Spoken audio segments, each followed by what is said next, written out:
Now that we have a better understanding of the events that led to World War II, the countries that participated, and the alliances that were held, let's investigate the events that led to U.S. involvement in the war.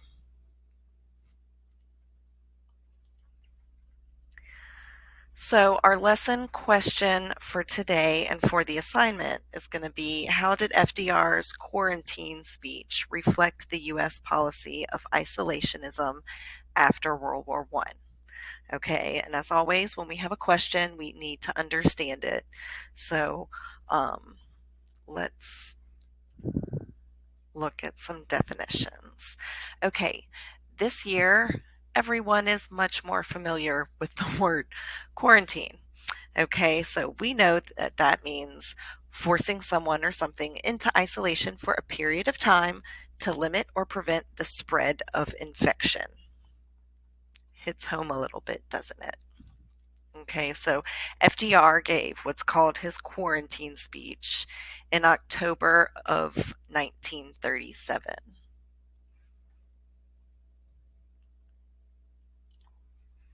Okay, so let's look at some other terms. Isolationism versus neutrality. Much the same thing.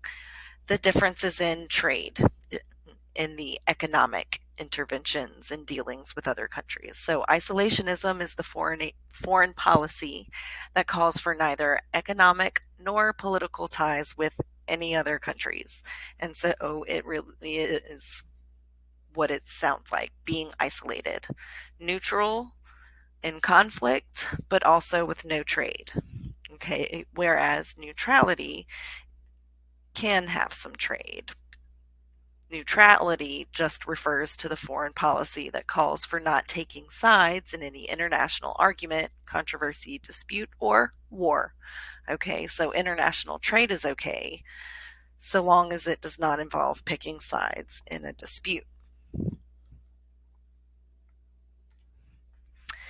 Now we're going to look at the Neutrality Acts of the 1930s in the U.S. This is a series of acts passed by Congress limiting the interaction of the U.S. in the events that we've been discussing in Europe and Asia. So you can see in 1935, it says no arms or ammunition sales to belligerent nations, right? Arms and ammunition meaning guns, bullets, tanks, airplanes, boats, U-boats, all of the above, anything for war. And a belligerent nation is any that are in a conflict or currently fighting. So also Americans wanting to travel to Europe or any other nations at war in Asia or other places, it was at your own risk, right? We're not coming to get you. We're not going to save you. Our embassy is not going to help you out. You know, you're on your own if you go there. In 36, it was revised to include also, in addition to no arms or ammunition, no money, so no loans to belligerent nations. Okay, as we progress in 37, you'll remember we had the quarantine speech in 37. The act was revised again to completely deny travel to Europe. Things had escalated that much. And it was also revised with this, what's called cash and carry provision.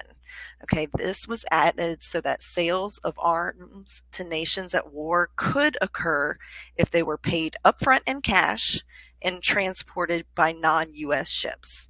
Okay, and that pretty much limited sales to just Britain and France. Okay, so that was kind of on purpose. They could afford it and they could transport it, and FDR really wanted to help support them without really getting involved.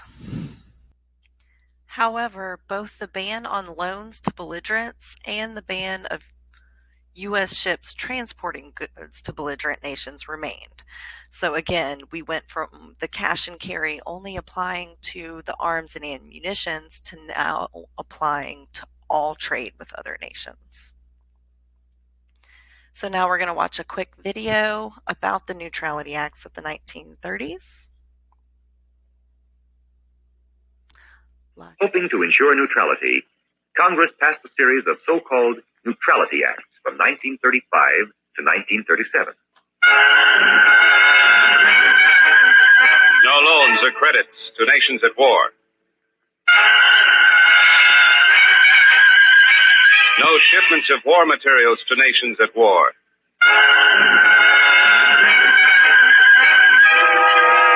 No United States citizens as passengers on ships of nations at war.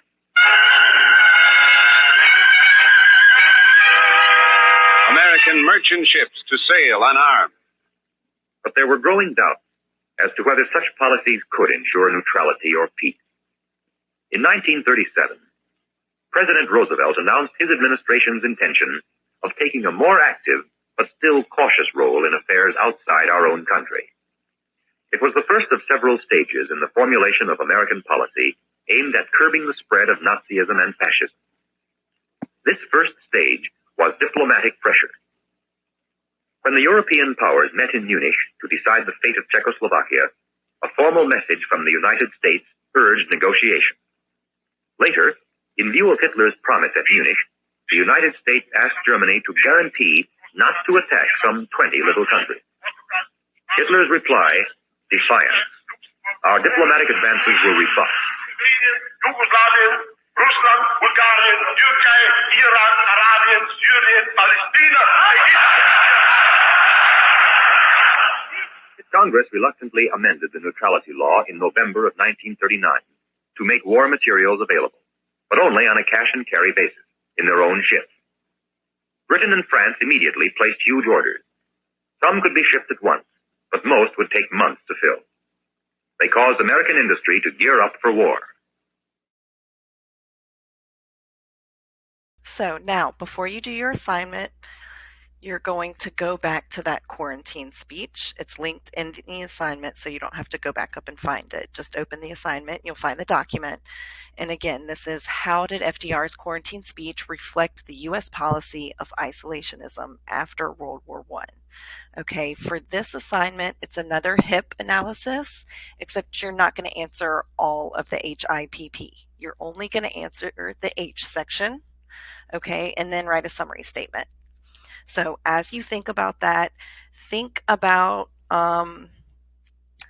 what words stand out to you in the speech excerpt. For me, jumping out is epidemic, disease, spread, contagion, right? Those are what we call loaded words. How do those words, what were they supposed to evoke for people, right? What were they supposed to make them feel? How does FDR use these feelings to support his policy of isolationism? And then again, like we've talked about in past lessons, why did so many people take an isolationist stance after World War I? Okay, so consider those questions while you're doing your assignment.